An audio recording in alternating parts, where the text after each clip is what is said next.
우리가 먼저 생각하기 전에 어제 새벽에 본 말씀을 조금 더 생각해 보겠습니다. 사울이 다윗을 죽이기 위해서 다윗이 도망간 사무엘이 있는 곳, 거기에 전령들을 보내죠. 그런데 이 전령들이 사무엘과 다윗과 사무엘의 선지자 생도들이 함께 예배드리는 그 현장에 가까이 갈 때마다 그들에게 성령이 강력하게 임하게 되죠. 첫 번째 보낸 사람들, 두 번째 보낸 사람들, 세 번째 보낸 사람들 다 어김없이 성령의 충만한 은혜를 받아서 다윗을 잡아가지도 못하고 사무엘을 해하지도 못하고 거기에 함께 그 선지자 생도들과 같이 찬양하고 예배하고 경배하는 이런 모습으로 변화를 시켜주셨어요. 결국은 사울 왕이 직접 행차를 하지요. 그런데 사울 왕까지도 하나님이 성령으로 충만하게 하시고 그들과 함께 누워서 하루 종일 또 그 다음 날까지 예언을 하면서 성령 충만한 은혜 가운데 있었죠. 여러분, 이것은 전적으로 다윗과 사무엘을 보호하기 위해서 하나님이 개입하시고 특별한 은혜를 베푸신 것이라고 말할 수 있습니다. 여러분, 예배하는 자리에 군인들이 달려오고 칼과 창을 들고 사람을 죽이러 온다. 이건 사실 있어서는 안 되는 일이고 있을 수도 없는 일이죠. 이게 하나님을 믿지 않는 나라 가운데서 되어지는 일이라면 그나마 하나님을 안 믿으니까 그럴 수 있다 말할 수 있어요. 그러나 여기가 하나님 나라잖아요. 하나님이 왕이 되신 나라. 비록 하나님께서 사람을 왕으로 세웠지만 그 왕이 하나님이 세워주신 왕이고 하나님을 대신해서 왕의 역할을 하며 하나님의 백성들을 통치하고 다스리라고 세워준 왕인데 이 왕이 예배하는 자리에 하나님을 진실로 섬기고 하나님을 경배하는 그런 자리에 군인들을 보내고 칼을 가지고 활을 가지고 창을 들고 달려든다면 있을 수 없는 일이잖아요. 그런데 사울이 어쩌다가 이런 지경까지 이르게 된 겁니다. 여러분, 북한이나 중국 같은 데는 하나님의 교회를 다 말살시켰어요. 중국도 이제는 거의 교회가 남아있지 않습니다. 중국에 남아있는 교회는 어떤 교회일까요? 삼자교회라고 해가지고 중국 공산당 정부가 원하는 그런 방식으로 교회를 운영하는 데만 허락해 주는 거예요. 그들은 성경까지도 막 뜯어 고쳐요. 성령을 없애버리고요. 성경 속에서 성령을 없애버리면 그게 성경입니까? 있는 성경 다 빼앗아가고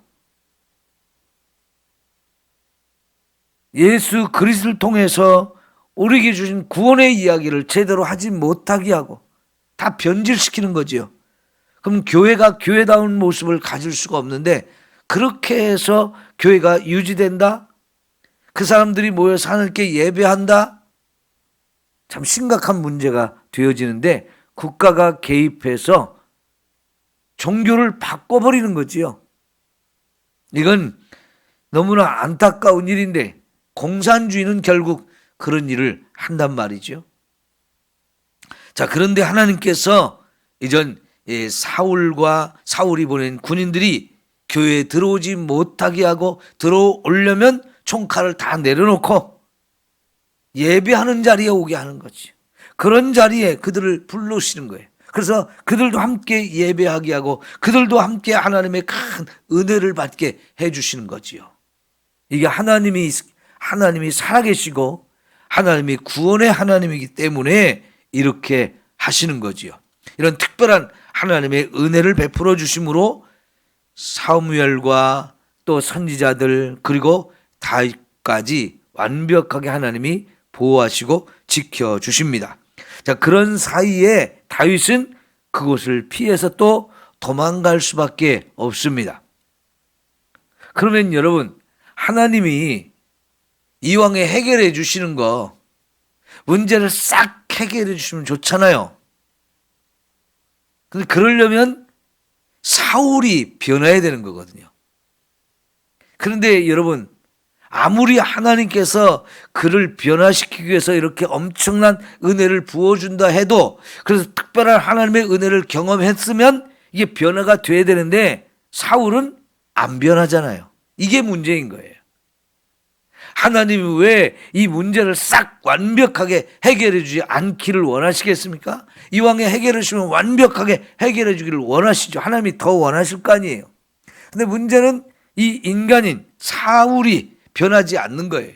그렇게 큰 은혜를 베풀어 주셔도 사울이 변하지 않기 때문에 결국은 다윗은 그 은혜로운 자리를 함께 있지 못하고 그곳을 떠나서 혼자 또 정처 없이 도망자의 신세가 될 수밖에 없는 거지요. 자, 이렇게 그곳에서 도망쳐 나온 다윗이 이제 갈 곳이 어디 있습니까? 결국은 자기와 좋은 친분 관계를 맺고 있는 요나단에게 갈 수밖에 없는 거지요. 근데 여러분, 이 요나단이 있다는 게 다윗에게는 얼마나 감사한 일입니까? 사람은 마음속에 있는 얘기를 털어놓을 대상이 필요하거든요. 우리가 살다 보면 내 마음속에 이야기들이 자꾸 쌓이게 됩니다. 비밀들이 쌓이게 됩니다. 무거운 짐이 쌓이게 됩니다. 많은 것들이 쌓이게 돼요.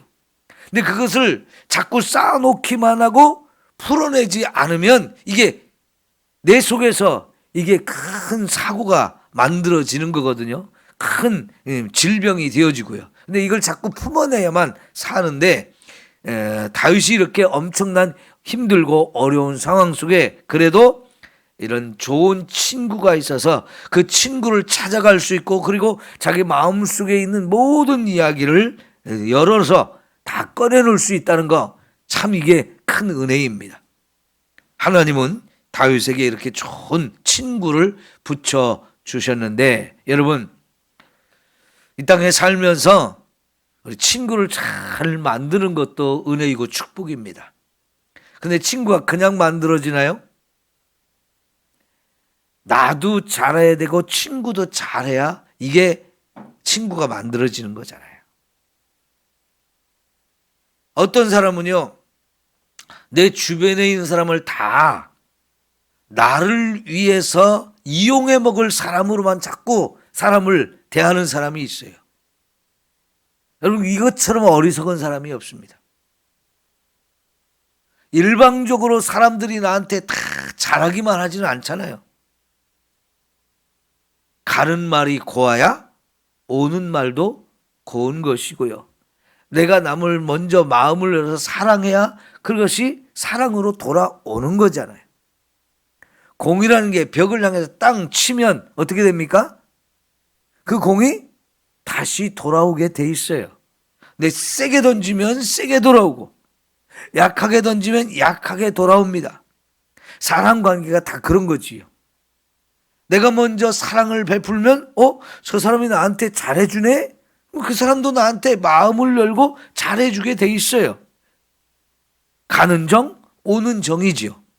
그래서 이 좋은 관계, 좋은 친구를 만들려면 내가 먼저 잘해주면 저쪽에서도 저 사람이 나한테 잘해주네 하면서 자기도 마음을 열고 잘해주는데, 저 사람을 자꾸 이용해 먹으려고, 저 사람이 내게 유익이 되나 안 되나 이런 것만 따져가지고 유익이 되는 것 같으면 나도 좀 해주고 안 될 것 같으면 딱 끊어버리고, 자꾸 이러다 보면 좋은 친구 관계가 맺어질 수가 없는 거지요. 여러분, 내가 먼저 손 내밀어서 사랑을 베풀어야 합니다. 그러면 하나님께서 좋은 관계를 사람들과 맺으면서 사람이 내 주변에 좋은 관계를 맺은 사람이 많으면 많을수록 우리 인생이 행복하게 살 수 있어요. 특별히 친구라고 하는 것은 내가 어려움 당했을 때, 위기 상황에 처했을 때 그 사람이 진짜 좋은 친구인지 안 좋은 친구인지를 우리가 알 수 있잖아요. 지금 다윗에게 가장 힘들고 가장 어렵고 가장 위기 상황이에요. 이럴 때 생각나는 사람, 그래서 달려가서 내 마음을 활짝 열어놓고 내 속에 있는 얘기를 다 할 수 있는 이런 대상이 있다는 거, 이게 얼마나 감사하고 아름다운 일입니까? 요나단이 바로 다윗에게는 세상 그 누구와도 바꿀 수 없는 정말 좋은 친구가 되지요.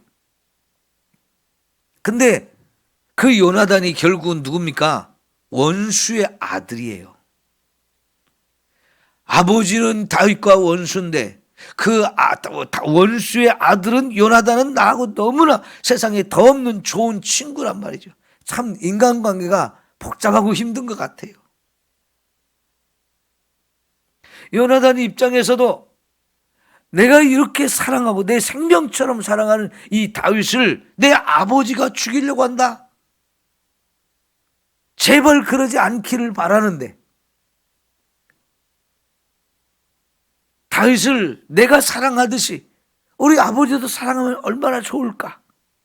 그런 마음을 가지고 있는데 참 아버지가 그렇지 못하는 것을 깨달을 때, 이걸 확인할 때 요나단의 입장이 얼마나 마음이 또 아픕니까? 인간관계가 참 이렇게 복잡하고 힘들고 어렵죠? 예.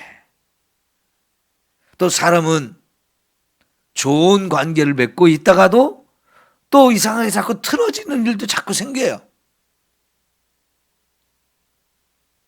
그래서 배신도 있는 거고 서로 또 원수가 되기도 하고 그러는데, 여러분, 우리는 정말 남을 배반하지 않고 이 땅에 사는 동안에 정말 서로 많이 사랑하고 아끼고, 그래서 이 아름다운 관계를 계속 유지해 나갈 수 있기를 소망합니다. 근데 예수님께서요, 원수까지도 사랑하라고 그래요. 원수까지 사랑하려면 어떻게 되냐면 오른뺨을 치면은 왼뺨도 치도록 돌려주면 되는 거죠. 근데 그게 쉽지 않죠. 저 사람이 내 오른뺨을 쳤다. 그러면 같이 막 싸우자고 덤비는 게 보통인데, 그런 사람을 향해서 자신의 왼뺨까지도 돌려주면서 여기도 때려. 정말 이런 마음을 가지면 원수도 감동을 받고 원수가 되려고 하던 이 관계도 풀어져서 더 좋은 사랑의 관계가 되어줄 수 있다는 거, 너무나 아름다운 모습을 예수님이 우리에게 가르쳐 주는데, 우리는 정말 예수님을 닮아서 예수님처럼 그렇게 살았으면 좋겠어요. 여기 요나단이 바로 그렇게 예수님을 닮은 사람인 거지요.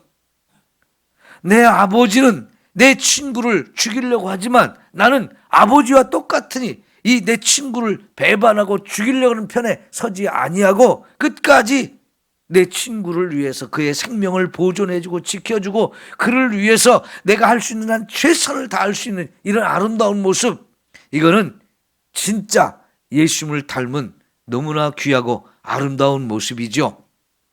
성도 여러분, 우리가 이렇게 예수님을 닮은 사람이 되어지면 세상에 가장 아름답고 귀한 모습을 보여줄 수 있을 겁니다. 예수님을 닮은 사람, 이 요나단과 다윗이 진짜 예수님을 닮은 사람이었고, 그래서 최고의 사랑과 우정의 관계를 유지할 수 있었던 거지요.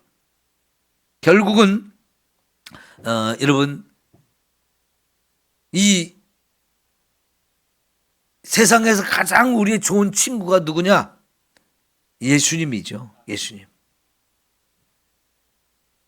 사람과의 관계를 잘 맺기 위해서도 공을 우리가 많이 들여야 되지만 진짜 우리가 변하지 않는 영원한 우리의 친구는 예수님밖에 없지요.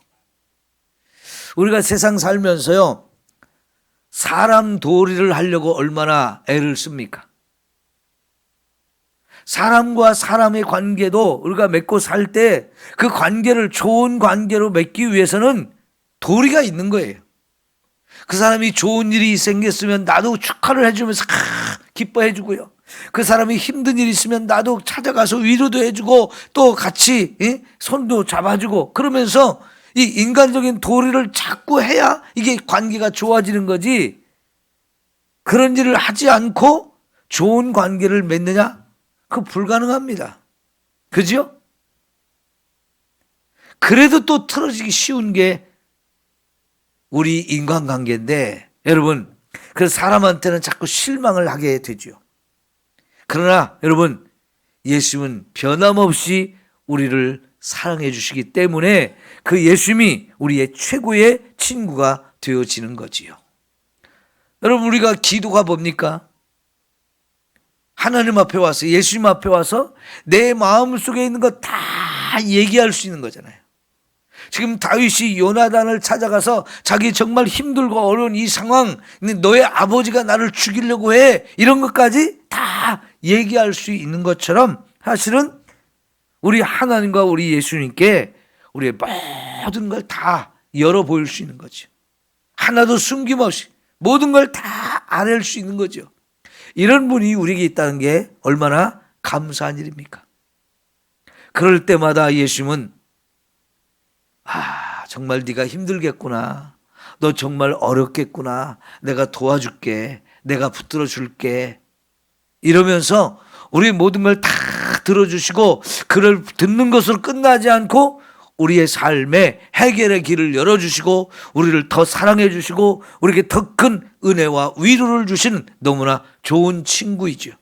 여러분, 예수님이 나의 친구 되심을 날마다 느끼고 경험하시면서 예수님과 더 깊은 사랑의 관계를 누리며 살아가기를 소망합니다. 이게 최고의 행복이에요. 근데 예수님을 믿으면서도 예수님이 그렇게 나를 사랑한다는 것 느끼지 못하면 나도 예수님께 내 사랑을 드리기가 어려워요. 그죠? 근데 여러분, 예수님이 정말로 나를 이렇게 사랑해 준다는 걸 우리가 느끼는 만큼 내게 정말 은혜가 넘쳐나는 거예요. 여러분, 예수님과 정말 뜨거운 이 사랑의 관계를 누리며 살아갈 수 있기를 축원합니다. 그럴 때 내가 이렇게 사랑받고 있구나, 이렇게 행복한 사람이구나, 이걸 느끼며 살 수 있는 거지. 예수님만큼 우리를 사랑하신 분이 없어요. 친구를 위해서 목숨을 버리는 자가 최고의 사랑의 최고의 친구라고 말씀하셨는데 예수님이 진짜 그런 사랑을 우리에게 베풀어 주시는 분이잖아요. 예수님, 나하고 별로 친하지 않은 분으로 두지 마세요.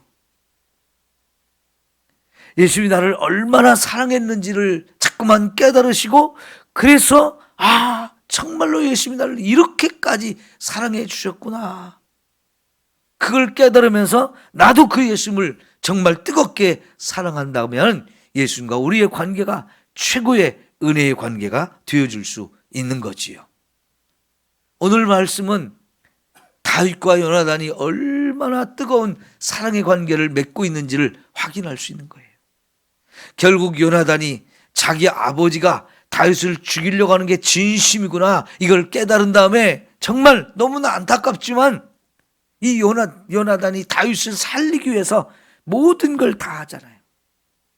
그래서 여러분, 특별히 이제 오늘 말씀의 끝부분 14절부터 16절까지 보면 둘이 언약을 맺어요.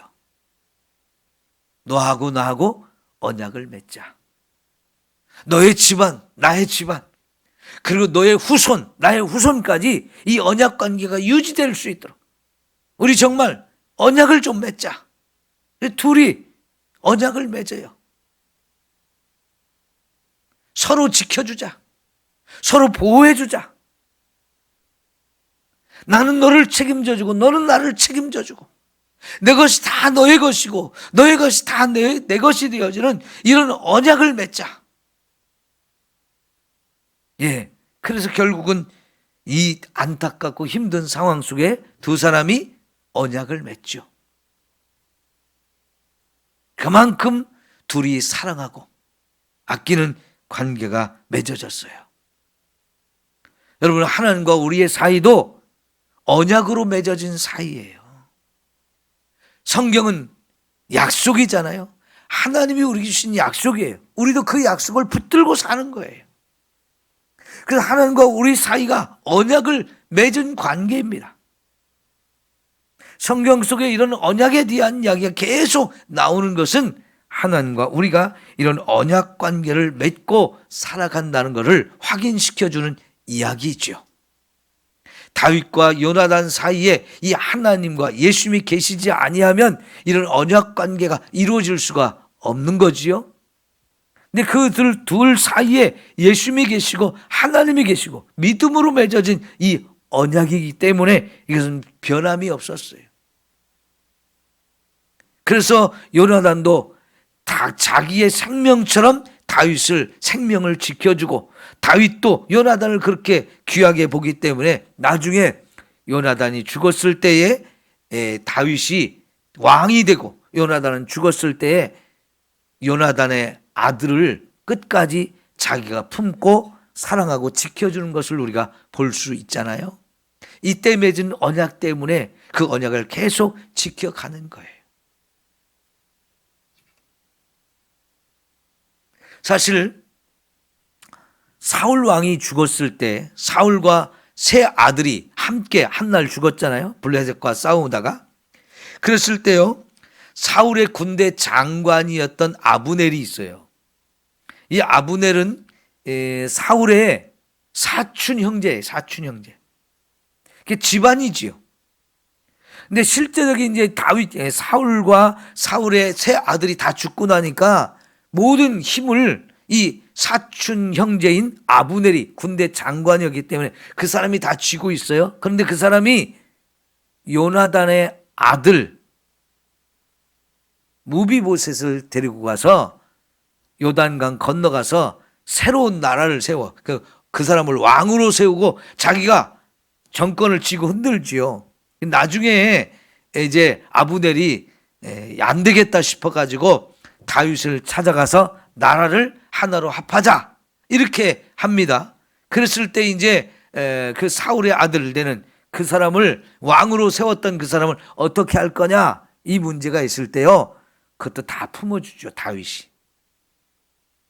여러분, 이 다윗과 요나단의 언약이 있었기 때문에 서로에 대해서 아버지와는 원수 관계이지만은 그 아들인 요나단과는 너무나 좋은 친구요, 더없이 사랑스러운 관계를 맺었기 때문에 끝까지 이 언약을 지켜가고 결국은 이제 여러분 사울 왕과 세 아들에 대한 장례를 다윗이 아주 성대하게 치러주죠.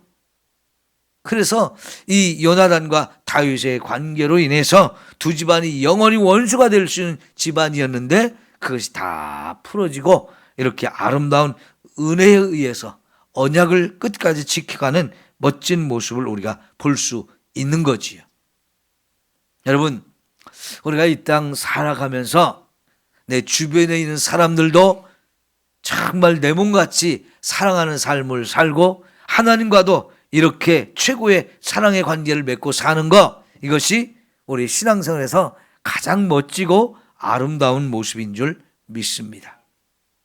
신명기 6장 4절부터 9절까지 말씀에서 하나님을 내 마음을 다하고 뜻을 다하고 힘을 다해 사랑하라고 했죠. 이게 첫 번째 계명의 가장 중심이 되는 것이죠. 그런데 하나님과의 사랑으로 끝나지 아니하고 우리는 이 땅에서 수많은 사람과 함께 어울려 살기 때문에 내 이웃도 내 몸처럼 아끼고 사랑하라. 이 하나님 사랑, 이웃 사랑, 이것이 제대로 이루어져야 우리가 바른 삶을, 아름다운 삶을 살 수 있다고 가르쳐 주시거든요. 네, 지금 다윗과 요나단이 그런 하나님과의 사랑, 또 이웃과의 사랑, 이런 최고의 아름다운 모습을 우리에게 보여줍니다. 여러분, 이 다윗과 요나단을 통해서 이렇게 아름다운 사랑의 모습들을 배우고 또 우리도 그렇게 살아가기를 소망합니다. 기도합니다.